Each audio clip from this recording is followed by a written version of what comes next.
ವಿರಾಟ್ ಕೊಹ್ಲಿ, ಸ್ಮೃತಿ ಮಂದಣ್ಣ ಒಂದೊಂದು ಕಪ್ ಇಟ್ಕೊಂಡು RCB unbox ಇವೆಂಟಿಗೆ ಬಂದರೆ ಆ ಊಹೆ ನಿಮ್ಮ ಊಹೆಗೆ ಬಿಟ್ಬಿಡ್ತಿದ್ದೀನಿ. ಅಂಡ್ ಈ ವಿಷಯದಲ್ಲಂತೂ ವೆಂಕಟೇಶ್ ಪ್ರಸಾದ್ಗೆ ತುಂಬಾ ಥ್ಯಾಂಕ್ಸ್ ಹೇಳ್ಬೇಕು. Because is a first person, first ಇಂದ ತುಂಬಾ ಹೋರಾಡಿ, ಇಲ್ಲ ನಾನು ಚಿನ್ನಸ್ವಾಮಿ ಸ್ಟೇಡಿಯಂ ಅಲ್ಲೇ ಮಾಡಬೇಕು IPL ಮ್ಯಾಚಸ್ ಅಂತ ತುಂಬಾ ಹೋರಾಡಿ ಫೈನಲ್ ಆಗಿ ನಿನ್ನೆ ರಾತ್ರಿ final official statement DK Shivakumar ಮತ್ತೆ CM ಕಡೆಯಿಂದ ಬಂತು, ಲೈಕ್ ಇನ್ಮೇಲೆ IPL ಮ್ಯಾಚಸ್ ಚಿನ್ನಸ್ವಾಮಿ ಸ್ಟೇಡಿಯಂ ಅಲ್ಲೇ ಅಂತ. ಲಿಟ್ರಲಿ ತುಂಬಾ ಖುಷಿ ಆಗುತ್ತೆ. And certain rules and regulations ಕೂಡ ಇಟ್ಟಿದ್ದಾರೆ, ಅವೆಲ್ಲ ಇರ್ಲಿ.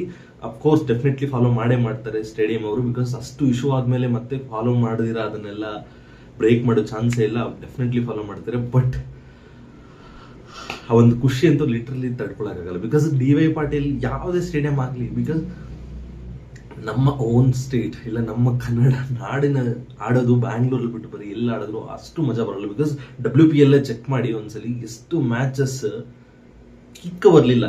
ಆ ಚಿನ್ನಸ್ವಾಮಿ ಸ್ಟೇಡಿಯಂ ಅಲ್ಲಿ ತುಂಬಾ ಜನ ಇದಾರಲ್ವಾ, ಅದು next level. And RCB unbox event ಅಂತೂ ನೆಕ್ಸ್ಟ್ ಲೆವೆಲ್ ಅಲ್ಲಿ ಇರುತ್ತೆ ಈ ಸಲ. Just wait and watch. ಇಲ್ಲ ವಿಡಿಯೋ ನೋಡಿದ್ರಿ ಅಂತ ಹೇಳಿದ್ರೆ ಚಾನಲ್ ಸಬ್ಸ್ಕ್ರೈಬ್ ಮಾಡಿ. ಸಿಗೋಣ ನೆಕ್ಸ್ಟ್ ವಿಡಿಯೋದಲ್ಲಿ. ಟಿಲ್ ದನ್ ಬಾಯ್.